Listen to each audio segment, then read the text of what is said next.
Shalom Bapak Ibu Saudara yang dikasihi oleh Tuhan. Apa kabarnya pagi hari ini? Kiranya Bapak Ibu semuanya dalam keadaan bahagia dan tidak kekurangan suatu apapun. Namun apapun kenyataan hidup yang sedang terjadi atas hidup kita bersama, percayalah Tuhan tidak pernah meninggalkan kita. Bapak Ibu yang dikasihi oleh Tuhan, Renungan Bina Iman GKI Klase Solo pada pagi hari ini diambil dari kitab Kisah Para Rasul pasal 27 ayat 13 sampai ayat 38. Namun sebelum saya membacakannya, mari kita tunduk kepala, kita berdoa bersama-sama. Kami bersyukur ya Tuhan oleh karena kasih setiamu ajaib bagi setiap kami.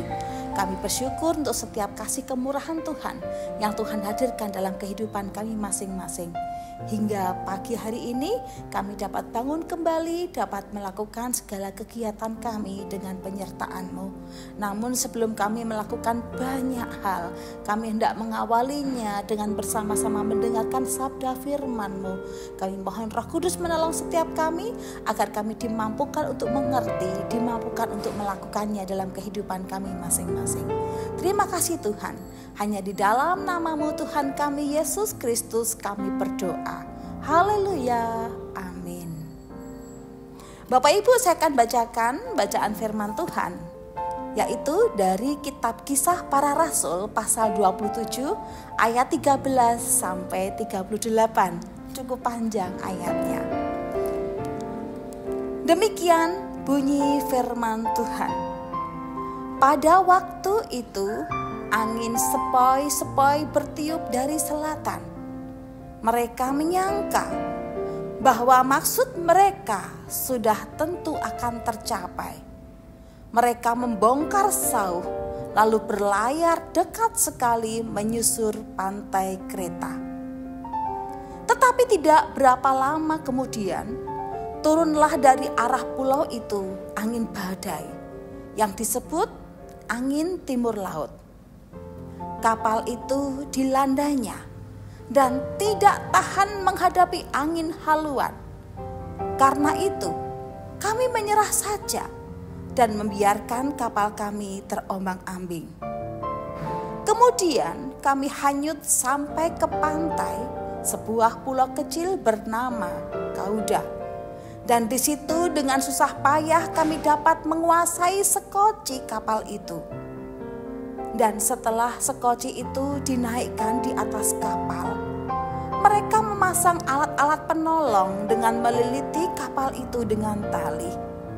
Dan karena takut terdampar di beting Sirtis, mereka menurunkan layar dan membiarkan kapal itu terapung-apung saja. Karena kami sangat hebat diombang-ambingkan angin badai, maka pada keesokan harinya mereka mulai membuang muatan kapal ke laut. Dan pada hari yang ketiga mereka membuang alat-alat kapal dengan tangan mereka sendiri. Setelah beberapa hari lamanya, baik matahari maupun bintang-bintang tidak kelihatan.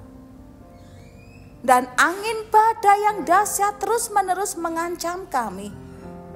Akhirnya putuslah segala harapan kami untuk dapat menyelamatkan diri kami.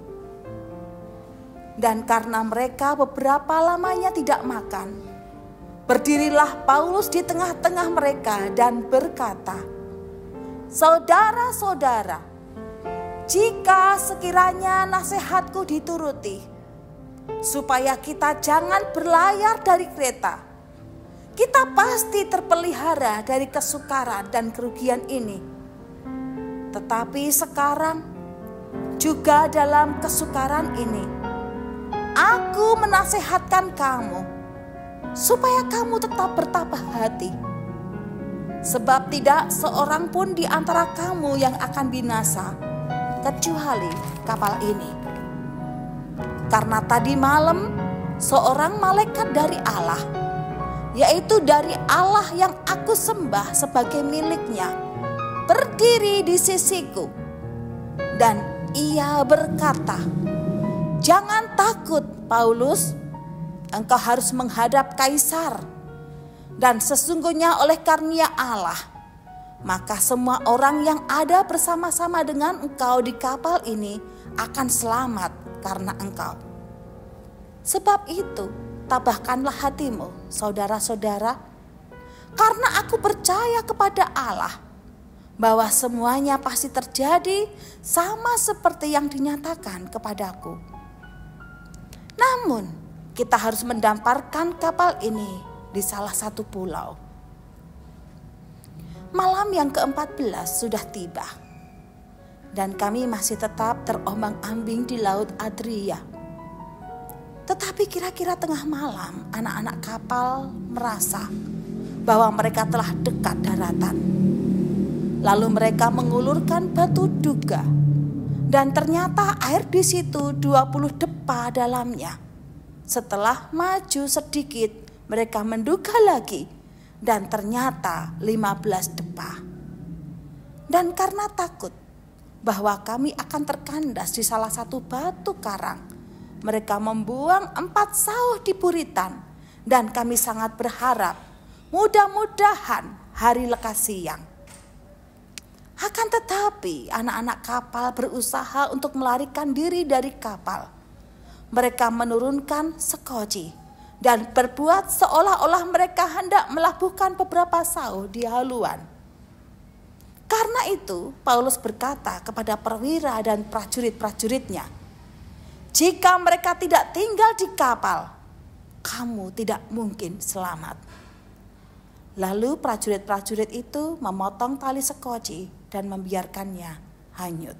Ketika hari menjelang siang, Paulus mengajak semua orang untuk makan.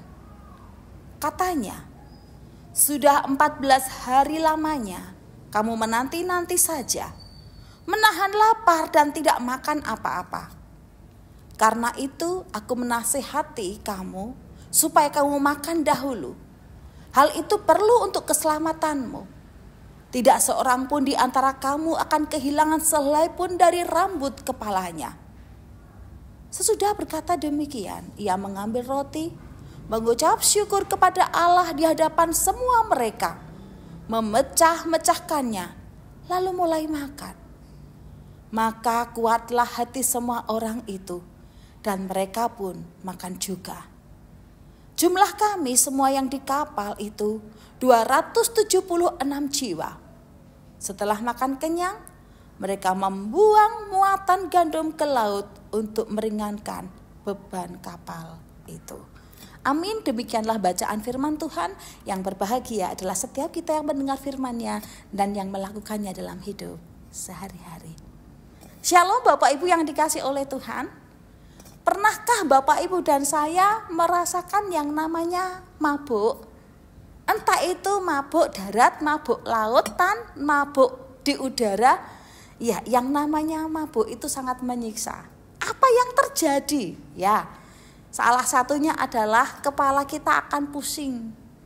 Yang kedua adalah perut kita akan terasa dikocok-kocok, lalu kita akan muntah. Kalau Bapak Ibu dan saya mabuk hanya memakan durasi waktu sekitar setengah jam atau 1 jam, mungkin kita bisa berkata, "Oh, tidak apa-apa. Dah dikasih obat, dikasih antangin, dikasih apa saja, dipijeti nanti juga bisa tertidur." Itu bisa menghilangkan mabuk. Tapi bagaimana jikalau itu berminggu-minggu Bapak Ibu dan saya mabuk dan kita tidak ngerti bagaimana hasil akhirnya. Di sini seorang Paulus bersama dengan orang banyak, mereka menghadapi kemabukan dalam durasi waktu berminggu-minggu. Dan nasib mereka hanya satu. Ketika mereka beserta kapal yang ditumpanginya, itu ketika kandas, alamatnya hanya satu, mati tenggelam. Siapa yang bisa menolong mereka? Siapa yang bisa bertahan menghadapi hal tersebut? Tapi itu kenyataan yang terjadi yang mereka alami. Yakni ketika Paulus bersama orang banyak sedang melakukan perjalanan jauh menuju ke Roma. Rupanya ada persoalan besar yakni ada angin badai menerpa kapal mereka dan kapal itu terombang-ambing di tengah lautan. Tidak jelas masa depannya seperti apa, tidak jelas nanti akhirnya seperti apa. Tetapi yang pasti, kondisi tersebut membuat mereka berserah. Kondisi tersebut membuat mereka, ya, siapa sih yang tidak berputus asa? Pasti dijumpai ada orang-orang yang berputus asa. Dan ini juga bisa Bapak Ibu dan saya alami ketika Bapak Ibu dan saya menghadapi gelombang persoalan kehidupan. Kita merasa mabuk, mumet oleh karena diontang-antengke ombak, angin besar yang dahsyat menerpa kapal kehidupan kita. Dan kita tidak tahu arah masa depan kita ini kemana. Tetapi satu hal, mari kita belajar dari Paulus beserta orang-orang banyak yang menumpangi kapal tersebut. Mereka diajar untuk berserah tetapi tidak berputus asa. Mereka berserah namun mereka tetap berjuang untuk mengatasi keadaan tersebut. Meskipun nampaknya mereka tidak berdaya, kekuatan badai itu lebih kuat, lebih dahsyat dibandingkan dengan kekuatan tenaga pikiran yang mereka miliki. Tetapi mereka tidak menyerah. Mereka tetap berjuang untuk bisa mengendalikan kapal itu meskipun dalam kesukaran. Hingga pada akhirnya mereka bisa mengatasi hal tersebut. Bapak Ibu, saudara yang dikasihi oleh Tuhan, ada kalanya Bapak Ibu dan saya dalam keadaan tak berdaya. Ada kalanya Bapak Ibu dan saya merasa putus harapan kita. Ada kalanya Bapak Ibu dan saya merasa, dahlah saya tak menyerah saja dan lain sebagainya. Namun satu hal, kita diingatkan oleh firman Tuhan. Apapun badai persoalan yang menempa hidup Bapak Ibu dan saya, mari kita tetap berjuang di dalam Tuhan. Sekalipun kita merasa daya kita sudah habis, kita merasa ada banyak kebuntuan, kita merasa harapan kita sudah punah, kita merasa masa depan kita sepertinya gelap gulita. Tetapi satu hal, mari kita memiliki sikap terus berserah kepada Tuhan, berjuang di dalam Tuhan. Itu yang Paulus dan orang banyak lakukan ketika mereka menghadapi badai di tengah lautan. Kemudian yang kedua, apa yang mereka lakukan? Paulus yang dikenal sebagai pribadi yang penuh kedekatan kepada Allah, yang selalu siap menjalankan misi berita keselamatan. Mereka mengingatkan kepada orang banyak supaya memiliki ketabahan hati, kebesaran hati, kesabaran hati untuk menghadapinya. Sabar ketika menghadapi persoalan yang sangat sulit. Bukankah kecenderungan manusia adalah kepengennya instan? Ketika menghadapi persoalan besar, hari ini berdoa, hari ini berseru kepada Tuhan, hari ini berjuang di dalam Tuhan, pengennya saat itu juga ada pertolongan. Namun Paulus dan orang banyak ini nampak seperti dibiarkan terombang-ambing dalam persoalan, terombang-ambing dalam badai. Sepertinya kok ada pembiaran. Tetapi Tuhan punya waktu yang terbaik. Tuhan punya cara untuk menolong Paulus dan orang banyak selamat dari ancaman badai tersebut. Bapak Ibu, kenapa Paulus mengajak orang banyak untuk memiliki ketabahan hati? Karena Tuhan memberikan kepekaan kepada Paulus, yakni yang ilahi tersebut menyatakan diri kepada Paulus, entah melalui dengan cara apa. Tetapi Paulus di sini peka bahwa yang ilahi tersebut, Allah yang ia sembah, telah memberitahukan kepada Paulus bahwa tidak ada seorang pun di antara mereka yang akan mati. Bahkan sehelai rambut pun tidak dibiarkan terjatuh dari kepala mereka. Itu artinya Tuhan meyakinkan Paulus untuk tetap percaya kepada Tuhan. Dan Paulus pun meyakinkan orang banyak untuk menaruh percaya kepada Tuhan. Bapak Ibu, mari kita bersama-sama miliki kepekaan hati. Biarkanlah Tuhan yang bekerja dan tetaplah berdoa dekat dengan Tuhan. Tuhan punya cara untuk meyakinkan Bapak, Ibu, dan saya bahwa kita mampu menghadapi berbagai macam perkara. Mari kita mengambil sikap, apapun yang terjadi, percaya, letakkan segala sesuatunya dalam perlindungan tangan Tuhan. Dan ending dari semuanya itu adalah banyak orang pada akhirnya dikuatkan. Banyak orang akhirnya disegarkan kembali. Mereka bangkit dari keputusasaan mereka. Mereka kembali bangun. Mereka bersedia makan roti. Ada kekuatan baru, ada kesegaran baru untuk menghadapi berbagai macam persoalan. Dan pada akhirnya mereka pun selamat dari badai tersebut. Apakah Bapak, Ibu, dan saya saat ini sedang menghadapi badai perekonomian? Atau Bapak, Ibu sedang menghadapi badai sakit penyakit? Atau mungkin Bapak, Ibu, dan saya sedang menghadapi badai perpecahan dalam keluarga? Sedang terancam dengan berbagai macam kerusakan demi kerusakan. Mari kita bersama-sama mengambil sikap, berserah, dan upayakan yang terbaik untuk menyelesaikan berbagai macam badai tersebut. Mari kita juga miliki sikap untuk tabah hati. Dalam ketabahan ada ketenangan. Mari kita juga mengambil sikap tetap percaya kepada Tuhan. Tetap semangat. Tuhan Yesus memberkati kita semuanya. Mari kita berdoa. Tuhan Yesus, terima kasih untuk firman-Mu yang senantiasa mengingatkan setiap kami. Kami yang seringkali menghadapi berbagai macam badai persoalan. Kami yang lemah, kami yang rapuh, gampang putus asa ini. Kami mau berserah kepada Tuhan. Dan kami tetap mau berjuang di dalam Tuhan. Berikanlah kepada kami ketabahan hati. Kami orang-orang yang kurang sabar ketika menghadapi persoalan sulit. Kami orang-orang yang gampang menggerutu. Kami orang-orang yang gampang putus asa ini. Berikanlah kepada kami masing-masing kebesaran hati dan ketabahan hati. Tuhan, peganglah hati kami supaya kami tetap menaruh percaya kepada Tuhan.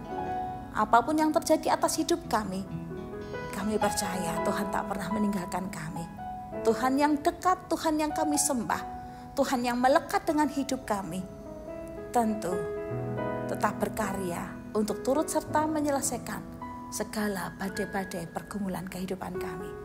Kami berdoa bagi Bapak Ibu yang sedang sakit.